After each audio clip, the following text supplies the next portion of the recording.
ချစ်ခင်လေးစားပါသောပြည်သူပေါင်းတို့ခင်ဗျာ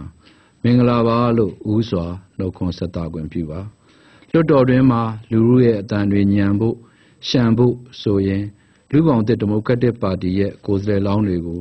မဲပေးကြပါစို့လို့တိုက်တွန်းမေတ္တာရပ်ခံပါရစေအဲဒီလိုတိုက်တွန်းမေတ္တာရပ်ခံတော့ကျွန်တော်တို့ပါတီဘာလဲဘယ်လဲဆိုတာရှင်းလင်းတင်ပြခွင့်တင်းလင်းတင်ပြဖို့လိုအပ်လာပါတယ်ရှင်းလင်းတင်ပြခွင့်ပြုပါလူ့ဘောင်သစ်ဒီမိုကရက်တစ်ပါတီဟာ2014ခုနှစ်အောက်တိုဘာ24ရက်နေ့မှာပြည်အောင်စုရွေးကောက်ပွဲကော်မရှင်ကတရားဝင်မှတ်ပုံတင်ခဲ့ရရှိခဲ့တဲ့နိုင်ငံရေးပါတီတစ်ခုဖြစ်ပေမဲ့ကျွန်တော်တို့ဟာ DPNS က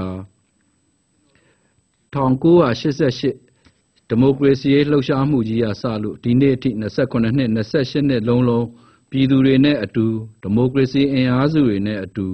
တိုင်းရင်းသားတွေနဲ့အတူအခက်အခဲမျိုးစုံကိုကြော်ဖြတ်ရင်းဒီမိုကရေစီရေးငြိမ်းချမ်းရေးတိုင်းရင်းသားများရဲ့တန်းတူရေးနဲ့ကိုယ်ပိုင်ပြဋ္ဌာန်းခွင့်ရရှိရေးရုန်းကန်လှုပ်ရှားမှုတွေထဲမှာဒီဇိုင်းမတ်တရက်မှမနာပဲနေရာအသီးသီးမှာပါဝင်ခဲ့သူတွေဖြစ်ကြပါတယ်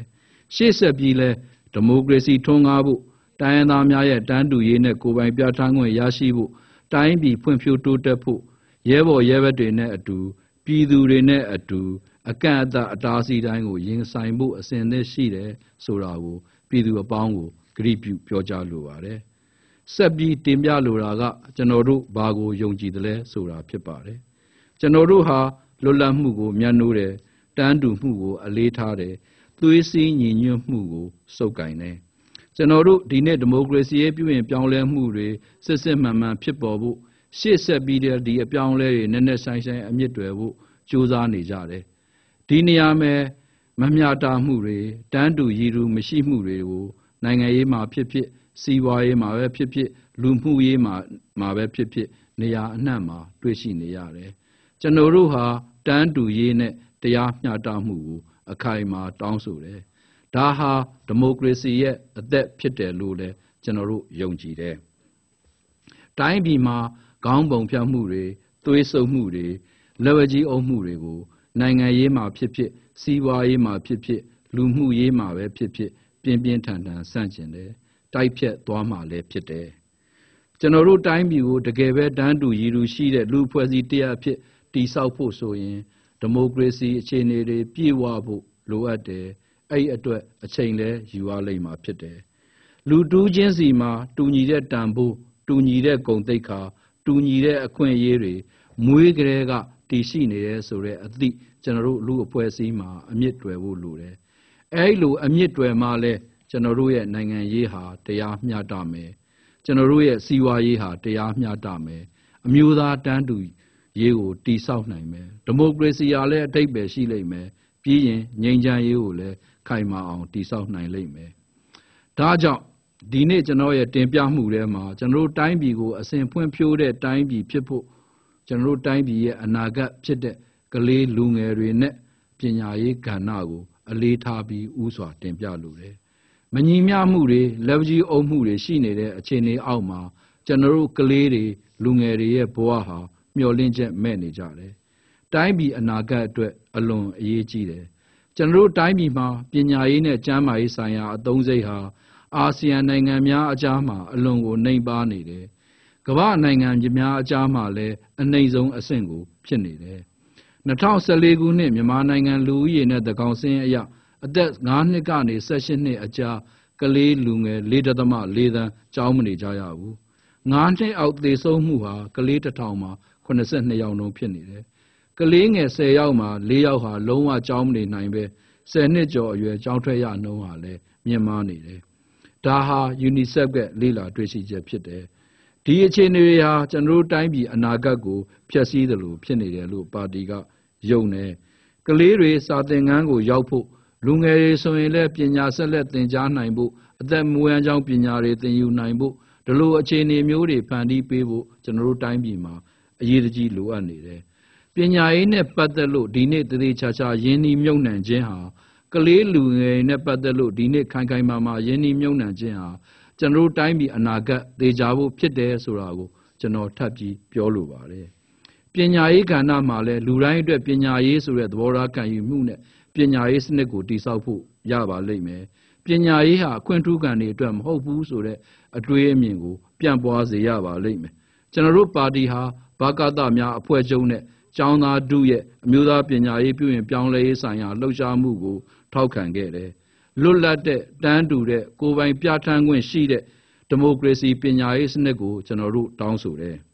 ်ပညာရေးနဲ့ပတ်သက်လို့လဲလက်တလောလှုပ်ဆောင်ကြရရှိတယ်လို့ကျွန်တော်တို့ယုံကြည်တယ်အကြောင်းမျိုးမျိုးကြောင့်ကျောင်းစာသင်ခန်းပြင်ပရောက်နေတဲ့ကလေးငယ်တွေပညာဆက်လက်သင်ကြားနိုင်ရေးကိစ္စကိုကျွန်တော်တို့ကြိုးပမ်းတောင်းဆိုသွားမယ်ပညာရေးပြုရင်ပြောင်းလဲမှုမှာဆရာဆရာမတွေနဲ့ပညာရေးဝန်ထမ်းတွေရဲ့အခမ်းကဏ္ဍအရေးကြီးတယ်ဒီဆရာဆရာမတွေနဲ့ပညာရေးဝန်ထမ်းတွေနော်လောက်ခလာစာတိုးမြင့်နိုင်မှုစာဝတ်နေရေးဖူလုံမှုကိစ္စတွေကိုကျွန်တော်တို့ကြိုးပမ်းတောင်းဆိုသွားမယ်နောက်အလို့အကင်လိုအပ်နေတဲ့လူငယ်တွေအတွက်အသက်မွေးဝမ်းကြောင်းပညာတွေသင်ကြားနိုင်ရေးကို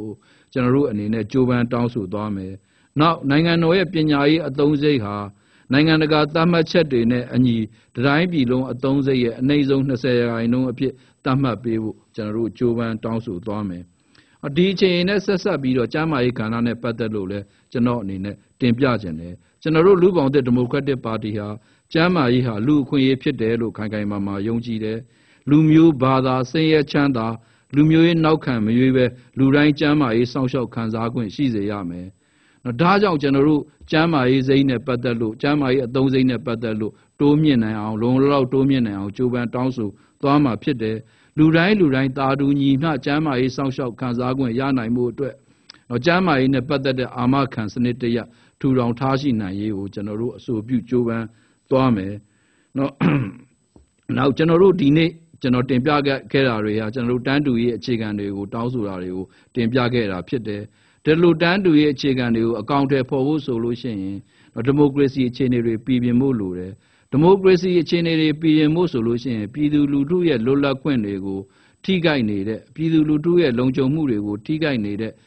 ့ထိခိုက်တယ်လို့ယူဆရတဲ့ဥပဒေအချို့ကိုကျွန်တော်တို့ပြင်ဆင်ဖို့သို့မဟုတ်ဖျက်သိမ်းဖို့လိုအပ်လိမ့်မယ်လို့ကျွန်တော်တို့ယူဆပါတယ်သတင်းလွတ်လပ်ခွင့်တွေနဲ့ပတ်သက်လို့ဥပမာအဖြစ်သတင်းလွတ်လပ်ခွင့်တွေနဲ့ပတ်သက်လို့1923နိုင်ငံတော်လှုပ်ဝက်ချက်အဥတွေကိုပြန်လည်သုံးသပ်ဖို့လိုအပ်တယ်လို့ယူဆတယ်ပြန်ကြားရေးဝန်ကြီးဌာနရှိသင့်မရှိသင့်ပြန်သုံးသပ်သင့်တယ်2014ပုံနှိပ်ထုတ်ဝေခြင်းဥပဒေကိုပြန်လည်သုံးသပ်သင့်တယ်ဒီမိုကရေစီအခြေခံတွေနဲ့ပတ်သက်လို့လူ့အခွင့်အရေးနဲ့ပတ်သက်လို့ငြိမ်းစုစီဥပဒေမလိုအပ်ဘူးထင်တယ်ဖျက်သိမ်းသင့်တယ်လူနည်းစုတွေကိုတစုံတရာကန့်သတ်ချုပ်ချယ်ထားတယ်လို့ယူဆရတဲ့ဥပဒေအချို့ကြားမှတန်းတူရေးကိုထိခိုက်စေတယ်လို့ယူဆရတဲ့ဥပဒေအချို့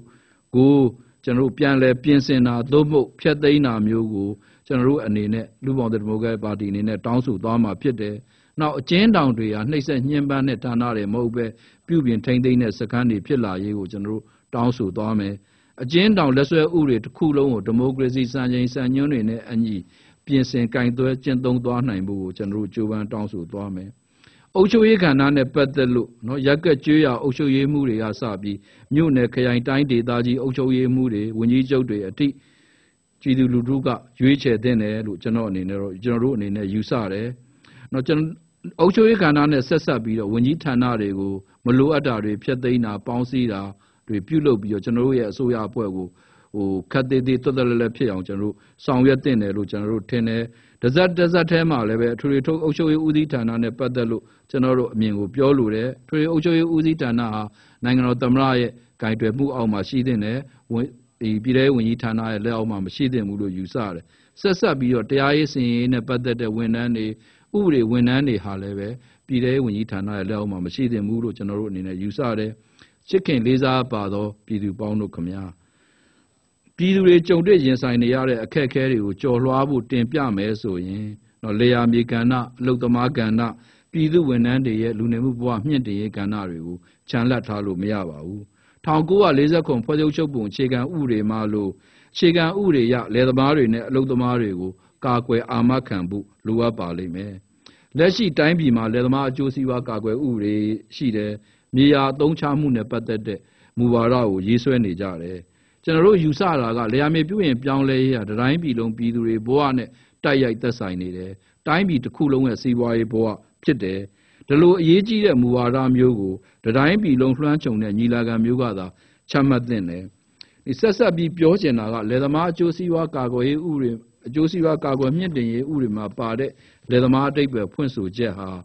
နော်အများစုကြီးဖြစ်တဲ့လောက်ကငယ်လက်သမားတွေကိုလဲမဲ့ရမဲ့ဖြစ်စေတယ်ဒါကြောင့်ဒီအဓိပ္ပာယ်ဖွင့်ဆိုချက်နဲ့ဒီဥတွေကိုပြန်လဲသုံးသပ်ပြင်ဆင်ဖို့လိုပါလိမ့်မယ်အလုသမားကိစ္စမှာလည်းအလုချိန်တတ်မှတ်ရမှာတနေ့ကို8နာရီနော်နောက်တပတ်ကိုနာရီ40အလုခမှာလည်းပဲအလုသမား2ဦးနဲ့အနည်းဆုံးမိခိုသူ2ဦးဖူလုံစေတဲ့လကလောက်ခလစာဖြစ်တင်ပါတယ်နောက်ပြီးငွေကြေးဖောင်းပွမှုနှုံးတွေရှိနေတဲ့အတွက်ငွေကြေးဖောင်းပွမှုနှုံးတွေနဲ့အညီနှစ်စဉ်အနှိမ့်ဆုံးလစာကိုပြင်ဆင်တတ်မှတ်တင်တယ်လို့ကျွန်တော်အနေနဲ့ယူဆတယ်နောက်လုံသမားတွေရဲ့လူမှုပူလုံရေးကိစ္စတွေနဲ့ပတ်သက်လို့အစိုးရကတည်တည်ချာချာအာမခံတင်တယ်လို့လည်းကျွန်တော်ယူဆပါတယ်နောက်ပြည်သူဝန်ထမ်းတွေကျွန်တော်ပြည်သူဝန်ထမ်းတွေဟာဒီကုန်စည်နှုန်းကြီးမြင့်မှုတန်ကိုအလူလဲခံနေရတယ်ဈေးစကမလောက်မငှမှုတန်ကိုအလူလဲခံနေရတယ်တိုင်းပြည်ထဲမှာပြည်သူဝန်ထမ်းလှုပ်ချင်တဲ့ပညာတတ်လူတွေတဖြည်းဖြည်းနှဲပါလာတာကိုကျွန်တော်တို့တွေ့ရတယ်လွတ်လပ်ပြီးသားမြန်မာနိုင်ငံမှာလို့ဂုဏ်သိက္ခာရှိနဲ့ရပ်တည်နိုင်တဲ့ပြည်သူဝန်ထမ်းတွေရဲ့ဘဝမျိုးကိုပြန်လည်ရောက်ရှိအောင်လို့ကျွန်တော်တို့အားလုံးဝိုင်းဝန်းကြိုးပမ်းသင့်တယ်လို့ကျွန်တော်ယူဆပါတယ်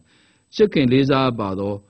မိဘပြည်သူများခင်ဗျာဒီနေ့ကာလမှာတိုင်းပြည်လုံးအပြောင်းလဲအတွက်ဖွဲ့စည်းချုပ်ပုံအခြေခံဥပဒေဟာဒီမိုကရေစီရဲ့အနှစ်သာရနဲ့ပြည့်စုံမှုလိုလိမ့်မယ်တိုင်းသားလူမျိုးအသီးသီးရဲ့နိုင်ငံရေးရတန်းတူမှုကိုယ်ပိုင်ပြဋ္ဌာန်းခွင့်ကိုအာမခံဖို့လည်းလိုအပ်ပါလိမ့်မယ်တိုင်းပြည်ဟာဒီမိုကရေစီပြုပြင်ပြောင်းလဲမှုတိုးတက်ဖို့ငြိမ်းချမ်းဖို့အတွက်ဆိုလို့ရှိရင်တိုင်းပြည်တွင်းမှာရှိတဲ့နိုင်ငံရေးအင်အားစု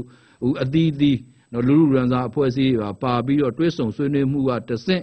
ကျွန်တော်တို့တိုင်းပြည်တွင်းမှာကြုံတွေ့နေရတဲ့အခြေခံဥပဒေဆိုင်ရာအကျပ်တဲငြိမ်းချမ်းရေးဆိုင်ရာအကျပ်တဲလေးကိုကျော်လွှားဖို့လိုအပ်လိမ့်မယ်လို့ကျွန်တော်တို့ယူဆတယ်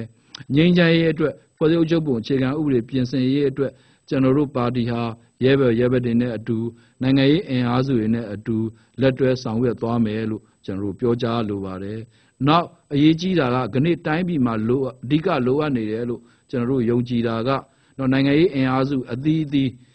တိုင်းရင်းသားအင်အားစုတွေအပါအဝင်အားလုံးကသဘောတူတဲ့ပြည်သူလူထုကပါပူးပေါင်းပါဝင်ထောက်ခံတဲ့ကျွန်တော်တို့တိုင်းပြည်ကိုရှေ့ဆက်ဘယ်လိုသွားမလဲဆိုတဲ့နိုင်ငံရေးဆိုင်ရာသဘောတူညီမှု National Accord ဖြစ်တယ်လို့ကျွန်တော်ယုံကြည်တယ်ဒါကိုရရှိအောင်လုပ်ခြင်းဟာတိုင်းပြည်အတွက်ငြိမ်းချမ်းရေးကိုတည်ဆောက်ခြင်းဖြစ်တယ်အမျိုးသားသွေးစည်းညီညွတ်ရေးကိုတည်ဆောက်ခြင်းဖြစ်တယ်လို့ကျွန်တော်တို့ယုံကြည်ပါတယ်ချစ်ခင်လေးစားပါတော့ပြည်သူပေါင်းတို့ခင်ဗျာကျွန်တော်တို့ရဲ့တင်ပြချက်ဟာခဏပြည်သူလူထုရဲ့လိုအပ်ချက်ဖြစ်တယ်လို့ကျွန်တော်တို့ယုံကြည်တယ်ပြည်သူလူထုအတွက် DPNS ဖြစ်တယ်နော်ပြည်သူတွေအရေးကိုထိရောက်ဆွေးနွေးပေးမယ်မကြောက်မရွံ့ဆွေးနွေးပေးမယ်ကိုကျိုးနည်းနည်းမှမကြည့်ပဲဆွေးနွေးပေးမယ်နိုင်ငံရေးပါတီကိုရွေးချယ်မယ်ဆိုရင်လူပေါင်းတဲ့ဒီမိုကရက်တစ်ပါတီနဲ့ပါတီရဲ့ကိုယ်စားလှယ်လောင်းတွေကိုဆန္ဒမဲပေးရွေးချယ်ကြပါလို့မေတ္တာရပ်ခံလိုပါတယ်ကျွန်တော်တို့ပါတီရဲ့ဆောင်ပုဒ်ဟာပြည်သူသာအမိပြည်သူသာအဖဖြစ်ပါတယ်အားလုံးကိုကျေးဇူးတင်ပါတယ်